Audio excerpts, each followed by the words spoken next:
వైష్ణవి ప్రసాద్ గారు వందలాది మంది విద్యార్థుల్ని చదివించారు, చదివిపిస్తున్నారు కూడా. ఎంతోమందిని ఇంజనీర్లను, డాక్టర్లను చేశారు.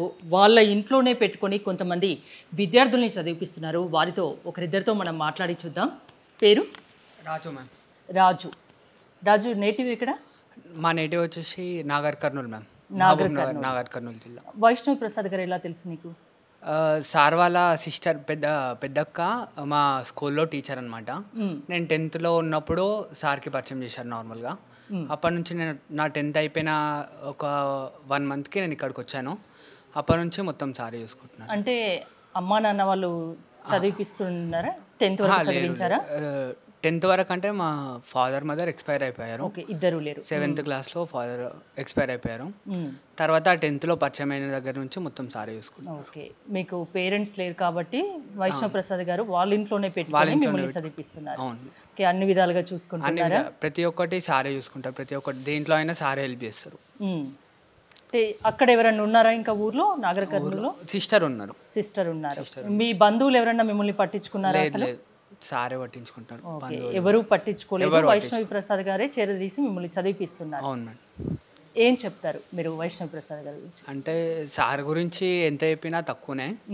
కానీ నేను నా 10th క్లాస్ అయిపోయిన దగ్గర నుంచి ఇక్కడే ఉంటున్నా కాబట్టి నేను చూసింది సార్ ప్రతి ఒక్కరికి ఏ ప్రాబ్లం వచ్చినా ఇమీడియట్గా రియాక్ట్ అవుతారు. మా వరకైనా సరే, స్టాఫ్ వరకైనా సరే ప్రతి ఒక్కటి సారే దగ్గరుండి చూసుకుంటారు. ఈచ్ అండ్ ఎవ్రీథింగ్ పట్టించుకుంటారు. ఇంకా ప్రతి ఒక్కటి అడిగి మరీ తెలుసుకుంటారు. ఏమైనా ప్రాబ్లం ఉన్నా అడిగి మరీ తెలుసుకుంటారు. ఇంకొకటి సార్ మోటో వచ్చేసి ఏంటంటే, మనము 3 days తినకపోయినా సరే చదువు అనేది ఉండాలి. ఇంకొకటి సార్ మీకు చెప్పారో లేదో తెలీదు, సార్ మోటో ఏంటంటే, ఇప్పుడు స్టాఫ్ ఉన్నారు కదా, డ్రైవర్ పిల్లలు లైక్ పని చేయొద్దు, చదువుకోవాలి. ఫ్యూచర్లో వాళ్ళు డ్రైవర్ గా ఉండొద్దు, వాళ్ళు మంచి చదువుకొని ప్రయోజకులు ఏదైనా జాబ్ ఏదైనా అవ్వాలి. లైక్ ఇంట్లో పనిచేసే వాళ్ళకి ఆ సిచ్యువేషన్ రావద్దు. ఫ్యూచర్ ఆయన దగ్గర పనిచేస్తున్న ప్రతి ఒక్క స్టాఫ్ పిల్లల్ని ఆయన చదివిపిస్తున్నారు. ప్రతి ఒక్కరికి ఏదో ఒక హెల్ప్ చేస్తున్నారు. అంటే మీరు కూడా అసలు నాగర్ కర్నూలు అంటే ఎక్కడో ఆయనకు మీకు పరిచయం లేదు, కాకపోతే మధ్యలో ఒకరి ద్వారా తెలుసుకొని మీ వాళ్ళ ఇంటికి తీసుకొచ్చి మిమ్మల్ని చదివిపిస్తున్నారు. సార్కి ఈవెన్ మా క్యాస్ట్ ఏందో కూడా ఈ రోజు వరకు తెలియదు. మా విలేజ్ కూడా తెలీదు.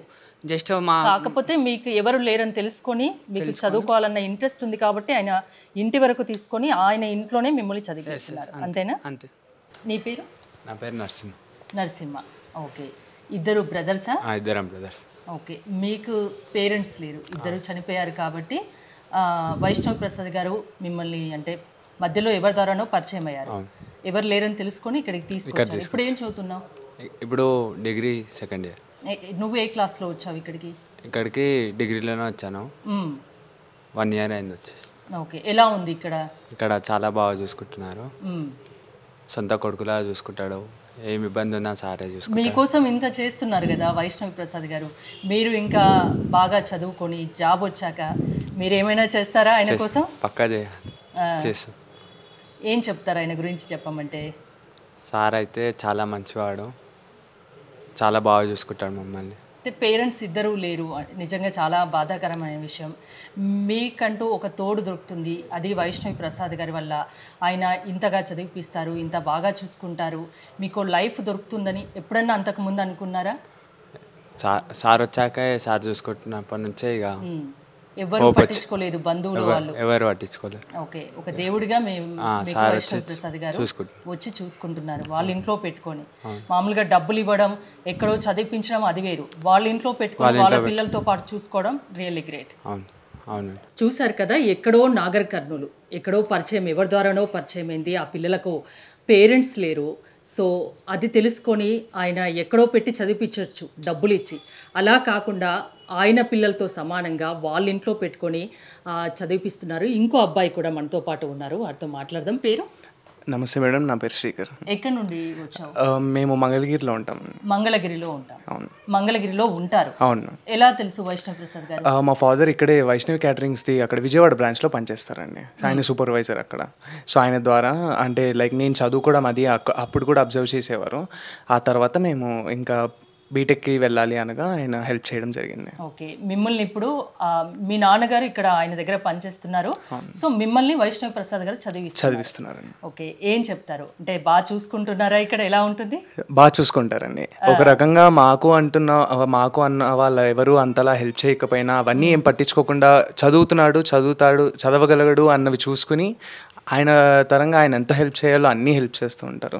అన్ని సౌకర్యాలు అందిస్తూ మాకు ఇంతలాగా హెల్ప్ చేస్తున్నందుకు ఆయన గురించి ఎంత చెప్పినా తక్కువే అండి. ఓకే, ఒక ఫాదర్ ప్లేస్లో ఉండి మిమ్మల్ని ఆయన చదివిస్తున్నారండి. చదువుతోనే పాటు లైఫ్లో కూడా చాలా వరకు గైడ్ చేస్తారండి దగ్గర నుండి. ఓకే, మామూలుగా సేవ చేయాలంటే కొన్ని డబ్బులు ఇవ్వచ్చు, ఇంకెక్కడైనా చదివిపించవచ్చు. సో ఆయన అంటే ఎలాంటి పరిచయం లేకుండా మధ్యలో ఎవరి ద్వారా అన్నా వాళ్ళకు స్థితిగతి బాగాలేదు, వాళ్ళ ఆర్థిక స్థితి బాగాలేదు, వాళ్ళు చదువుకోవాలన్న ఆకాంక్ష ఉంది అని తెలుసుకుంటే చాలు ఏకంగా వాళ్ళ ఇంట్లో పెట్టి మరీ చదివిపిస్తున్నారు వైష్ణవి ప్రసాద్ గారు.